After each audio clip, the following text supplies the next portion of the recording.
এটাও তো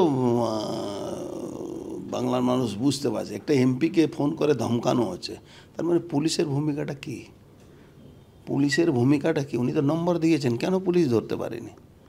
কেন পুলিশ এটা বলছে? তার বাড়বাড়ন্তি কত হতে পারে কি একজন এমপিকে ফোন করে ধমকাচ্ছে? তার মানে তাদেরকে পুলিশ কত প্রোটেকশন দিয়ে রেখেছে কি তারা এমপিকে, মিনিস্টারকে ফোন করে ধমকাচ্ছে, এক্স মিনিস্টারকে ধমকাচ্ছে। তার মানে তারা কত ক্ষমতাশালী মানুষ, তারা একদম মুখ্যমন্ত্রীর চেয়ারের সঙ্গে যুক্ত হয়ে গেছে, তার পাশে পৌঁছে গেছে। নালে কি এটা কেউ হতে পারে? বাংলায় তো পুলিশ সিপিএম জামানা সিপিএম চালাতো, মমতা ব্যানার্জি মমতা চালাচ্ছেন। সিপিএম তাও একটা পর্দা ছিল, চোখে লজ্জা ছিল, কিন্তু তৃণমূলে কোনো লজ্জা নেই। পুলিশ, গুন্ডা আর তৃণমূল একসঙ্গে মঞ্চে বসে মালা আদান প্রদান করে। অর্জুনদা, দেখতে পেলাম যেটা এই সম্প্রতিকালে বিগত এক সপ্তাহ ধরে আরিয়াদহর ঘটনা নিয়ে একেবারে রাজ্য রাজনীতি উত্তাল। তার মধ্যেই মুখ্যমন্ত্রী মমতা বন্দ্যোপাধ্যায় একেবারে কোট আনকোট অর্জুন সিংয়ের নাম এই ঘটনার সঙ্গে জড়ালেন। এখনও পর্যন্ত রাজ্য সরকারের বিরুদ্ধে, রাজ্য প্রশাসনের বিরুদ্ধে সব স্তর থেকে একটা মানে সমালোচনা হয়েছিল। প্রথমে গণপিটুনির ঘটনা এবং তারপর আরিয়াদহর ঘটনা, কিন্তু মুখ্যমন্ত্রী একেবারে স্পেসিফিক্যালি কোট আনকোট বললেন আপনি যখন সাংসদ ছিলেন। তার মানে এটা একটা যেন বার্তা দিল যে অর্জুন সিং আসলে জয়ন্ত সিংয়েরই লোক। অর্জুন সিং জয়ন্ত সিংয়ের লোক। যাই হোক, এটা উনি নিশ্চিতভাবে অত শেখ শাহজাহান, অত জয়ন্ত সিং তৈরি করে দিয়েছেন, অত জেসিবি তৈরি করে দিয়েছেন, গুলিয়ে ফেলছেন। উনি গুলিয়ে ফেলছেন কি বাংলার ভূগোলটা কি আছে।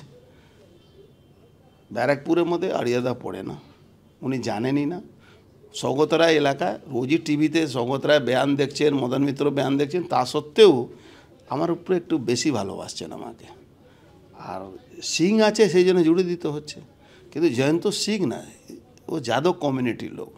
ও দুধের ব্যবসায় ছিল একটা সময়, এখন তো পুকুর ব্যবসায়, এক্সটর্শন, ডাকাতি, লুট, পিস্তল, বন্দুক সবই। আর উনি একটা কথা বলেছেন 2021 সালের থেকে ওর বাড়বাড়ন্তি আছে। আর উনার একজন আলাপন বন্দ্যোপাধ্যায় এখন বয়ান দেখলাম একটা চ্যানেলে, ও বলছেন কি 2016 থেকে উনি 5 বার অ্যারেস্ট হয়েছেন। তা 2021 থেকে যে বাড়বাড়ন্ত হলো, তো উনি তো পুলিশ মন্ত্রী, উনি তো মুখ্যমন্ত্রী, আমি তো সাংসদ, সেটাও ওখানকার না। তো আমার জন্য ওর বাড়বাড়ন্ত হলো কি করে? তাহলে ওনাকে অ্যারেস্ট করলেন না কেন?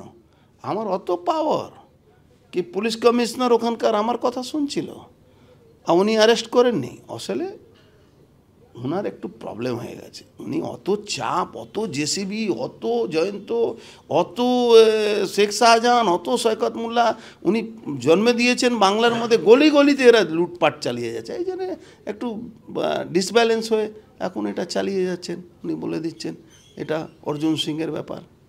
অর্জুন, আমরা যেটা দেখলাম সোশ্যাল মিডিয়ায় মদন মিত্রের সঙ্গে জয়ন্ত সিংয়ের ছবি দেখা গেল, একেবারে ঘনিষ্ঠ ছবি। মদন মিত্রের একজন ছেলে, তার ছবি দেখা গেল, এবং মদন মিত্রের এই পুত্র তিনি জয়ন্ত সিংকে গলায় মালা পরিয়ে দিচ্ছেন। এই ধরনের ছবি মানে বারবার সংবাদ মাধ্যমে আসছিল। আজকে যেটা দেখা গেল যে মুখ্যমন্ত্রী এবার একেবারে সংবাদ মাধ্যমেরও সমালোচনা করে বললেন যে তাকে বদনাম করার জন্য একেবারে একটা পুরনো ভিডিও এইটাকে বারবার দেখাচ্ছে। আমরা তো দেখছি মদন মিত্রের সঙ্গে ছবি, কিন্তু অর্জুন সিং এখানে কোথা থেকে চলে এলো? তার মানে আপনি বুঝুন কি মমতা ব্যানার্জি একজন মুখ্যমন্ত্রী হয়ে কত মিথ্যা কথা বলেন। উনার দলের এমএলএর ছেলে, দলের এমএলএর বাড়ির লোক কাউন্সিলর, তার সঙ্গে ছবি, সৌগত রায়ের সঙ্গে ছবি, গোপাল শাহর সঙ্গে ছবি, আর উনি আমার ভূত দেখছেন। তার মানে একজন মুখ্যমন্ত্রী কত মিথ্যা কথা বলছেন সংবিধানের শপথ নিয়ে। কিন্তু মুখ্যমন্ত্রী মিথ্যা কথা বলতে পারেন? কিন্তু বাংলার মানুষ কেন এটা বুঝতে পারছে না কি বাংলার মানুষকে সর্বনাশ করে দিচ্ছেন। যে বাংলা মানুষকে উনি আদানি আম্বানি নামে 10 বার গালাগালি না করলে উনি জল খান না, সেই আম্বানি বিয়েতে যাওয়ার সময় অর্জুন সিংয়ের নাম নিয়ে নিলেন। সেই আদানিকে উনি এখানে কাজ দিলেন, পরে রফা দফা না হওয়ার জন্যে ওকে সরিয়ে দিলেন। তো এইটা উনি কেন করছেন, বাংলার মানুষ কেন এটা দেখতে পাচ্ছে না? 21 সালে বাংলায় 5,000-এর উপরে বাড়ি লুট হয়েছিল, ভাঙচুর হয়েছিল, তাকে মারা হয়েছিল, প্রায় 40টার উপরে লোক খুন হয়েছিল। সেখানে 19 জন লোক কেএনএচআরসি কালপিট বানিয়েছিল, সিট গঠন হয়েছিল, হাইকোর্টে তাদের নামে রিপোর্ট জমা হয়েছিল। তার মধ্যে জ্যোতিপ্রিয় মল্লিক, এই পার্থ ভৌমিক, এই মদন মিত্র, এদের নাম ছিল, বাই নেম এদের নাম ছিল। তারপরেও বাংলার মানুষের 1,000 টাকা নিয়ে তাদের ভোট দিয়ে দিচ্ছে। তো এটা তো শুনতে হবে বাংলা মানুষকে। আমার গায়ে কিছু লাগবে না, কেন জয়ন্ত সিং একটা ডাকাত, একটা চোর, আমি প্রথম দিন থেকে বলে আসছি। একটা লুটেরা যে পুকুর ভরাট করে, আর ওনার সৎসাহস এই পুকুর ভরাট করে বাড়ি করে যে ভেঙে দিন না, তাও তো লোক বুঝবে কিনা। মমতা ব্যানার্জি যাক 21-এর পরে 24-এ হোশ ফিরেছে। উনি কমাতে চলে গেছিলেন, উনি বুঝতে পারেননি, আজকে উনি বুঝতে পেরেছেন। ওনার দলের লোকরা মানে আমার নাম করেও ভেঙে দিন না, কি আমার লোক ছিল তার জন্য ভেঙে দিচ্ছি, এটাও করতে পারেন। ওর জন্য আর একটা বিষয় দেখলাম যে এই ঘটনা যখন সামনে এলো, একদম প্রকাশ্যেই মদন মিত্র তিনি কিন্তু সৌগত রায়ের নাম বলছেন। আবার সৌগত রায় মদন মিত্রকে আক্রমণ করছেন, যে মদন মিত্রের সঙ্গেই তো জয়ন্ত সিংয়ের ছবি দেখা গিয়েছে।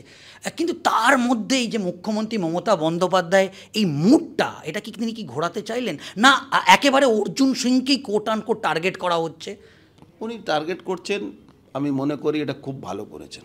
উনি টার্গেট করে বুঝিয়ে দিলেন বাংলার মানুষকে, বিশেষ করে আমাদের ওই শিল্পাঞ্চলের মানুষকে, কি মমতা ব্যানার্জি মিথ্যাবাদী। যেটা আমরা বারবার বিজেপি হিসাবে আমরা বারবার বলি, বাংলা মানুষকে আমরা বোঝাবার চেষ্টা করি কি মমতা ব্যানার্জি মিথ্যাবাদী। আজকে যেখানে উনার দলের লোকরা বারবার বলছে, উনার দলের লোকরা এমএলএ বলছে এমপিকে, এমপি বলছে এমএলএকে, আর উনি আমার নাম ঢুকিয়ে দিলেন, আমার নাম বলছেন।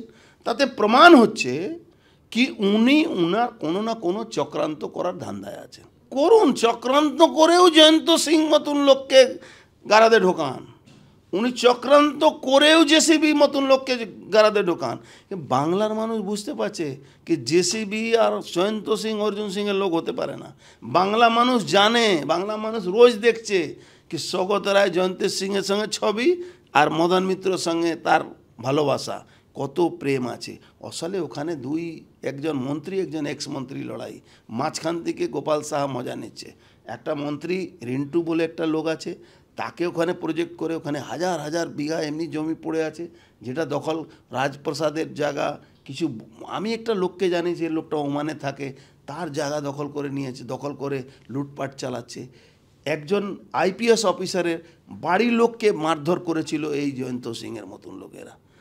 এটাও তো মমতা ব্যানার্জি বুঝতে পারছে না। উনি 21-এর সময় আমার বাড়বাড়ন্তির সঙ্গে জুড়ে দিলেন ওকে। এটা তো লজ্জা হওয়া উচিত।